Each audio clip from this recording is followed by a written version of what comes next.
Seeing as I reviewed the first episode of Dusty Rhodes NXT a while ago, I thought it would be a good idea to come back and take a look at the second episode. And who knows, if this video is well received, maybe I will cover the remaining 26 episodes of NXT from 2012. So make sure you hit the like button and comment below if you want to see every 2012 NXT episode covered on the channel. Anyway, let's get straight into it. Good old Jim Ross alongside Byron Boy Can the Man Dance Saxton welcomes us to the show, and we're straight into the action as our first match of the night is about to get underway. Seth Rollins makes his way down to the ring.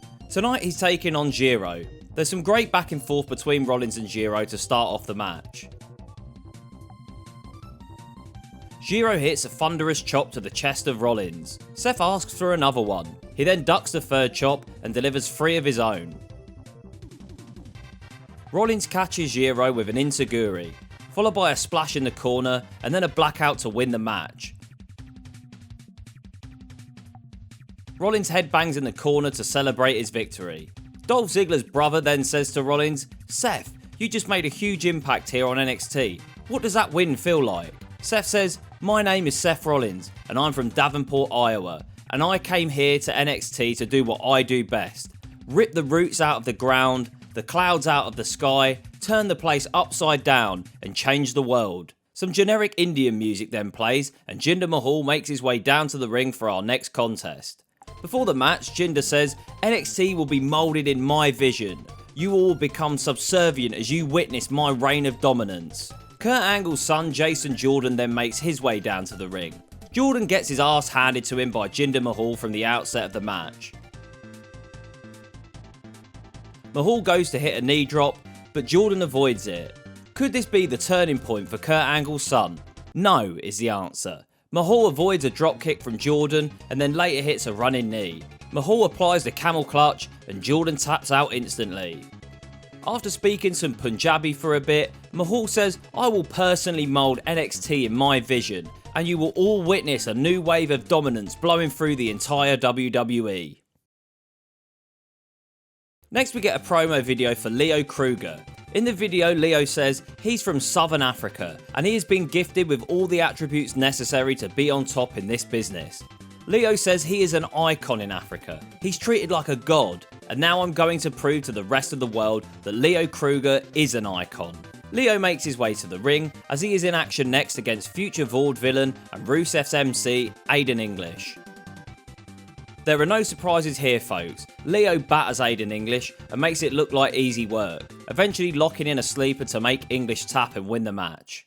I think there's going to be quite a lot of these types of matches to begin with on 2012 NXT, showing the audience who the serious contenders on the brand are going to be. We get another video package next. This time it's Richie Steamboat. He says he doesn't want to fill his father's shoes, he's just trying to fill his own. Not only do I want to be the best, but I want to bring my own flavour to the Steamboat name. When I say Us, you say O. It's a young Jimmy and Jey Uso up next in tag team action against the Ascension. Things start off well for the Usos as they beat down Kenneth Cameron. Things quickly turn around when Connor holds open the ropes for one of the Usos to fall through. I'm struggling to tell which one is which. Kenneth and Connor now control the match, keeping either Jey or Jimmy in the corner. Jey or Jimmy then hits a spinning crossbody. The claps from the crowd start and eventually Jey tags in Jimmy or Jimmy tags in Jey, whichever way round it is. According to JR, it's Jimmy that is now the legal man, who now hits a Samoan drop and then a hip attack in the corner on Kenneth. He goes for the pin, but Connor breaks it up. After taking Jey Uso down outside the ring, Connor tags himself in and the Ascension hit their finisher Downcast on Jimmy to win the match. Rick Victor is back for more action again this week against Richie Steamboat. This was a good match between Steamboat and Victor. It's mostly controlled by Steamboat, but Victor doesn't look like a total chump, getting some decent offense in at points. Eventually, as expected, Richie hits his finisher, which is a sling blade, to win the match. Richie celebrates with his old man after the match. Next we've got bald Swiss lover boy Antonio Cesaro accompanied to the ring by Aksana. Tonight Cesaro is taking on Dante Dash. Cesaro starts off the match strong, taking down Dash. He then hits a gut-wrench suplex, holding Dante in place for a while. Dante tries to fight back with some punches, but Cesaro catches him with a huge European uppercut. Cesaro hits a big boot on Dash and then a spine buster. Finally, he hits the neutralizer to win the match. Before our main event, Bray Wyatt is in the woods, preaching to his disciples. He tells them, "They don't love you like I do. They don't know you, man. They can't protect you like I can. Come with me. I want you to feel how powerful I can be."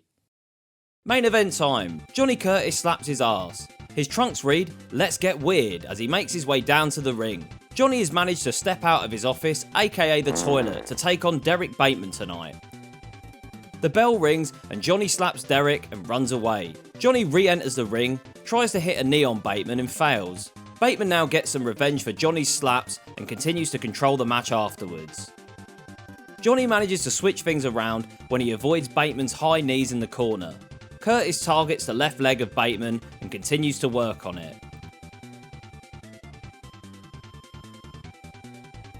Derrick manages to kick Johnny into the turnbuckle and mount a comeback.